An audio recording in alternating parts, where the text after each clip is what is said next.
உனக்கு கடுகளவு விசுவாசம் இருந்தா போதும்.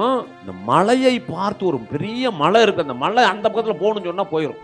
இப்ப இயேசுங்கிற நாமத்தின் மேல, இயேசு என்ற அந்த நாமத்தின் மேல விசுவாசம் வைத்து, எனக்குள்ள என் ஆண்டவருடைய வார்த்தை இருக்கிறது, எனக்குள்ள தேவனுடைய வல்லமை இருக்கிறது, எனக்குள்ள உயிர்த்தெழுந்த ஆண்டவர் எனக்குள்ள இருக்கிறார் என்ற அந்த விசுவாசத்தோடு எந்த காரியத்தை பார்த்து கட்டளையிடுகிறீங்களோ அந்த காரியத்துல அற்புதம் நடக்கும்.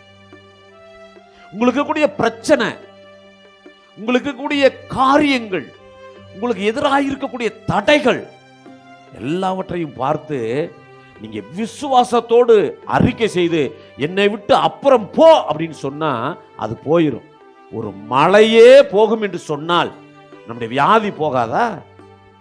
ஒரு மலையே அப்புறம் நகண்டு போயிரும் அப்படின்னு சொன்னா நம்முடைய கடன் பிரச்சனை போகாதா? நம்முடைய வேதனை போகாதா? நம்முடைய வியாதி போகாதா? நாம் கர்த்தரிடத்திலிருந்து ஒரு நன்மையை பெற்றுக்கொள்ள வேண்டும் என்று சொன்னால் முதலாவது நம்மகிட்ட என்ன வரணும் தெரியுமாங்க?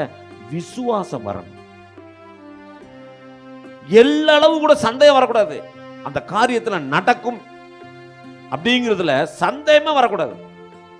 சந்தேகமே இல்லாம நீங்க இருந்தீங்கன்னா, அந்த காரியத்தை பார்த்து சொன்னால், அந்த காரியத்தை விசுவாசித்தால் அந்த காரியத்துல அற்புதம் நடக்கும்.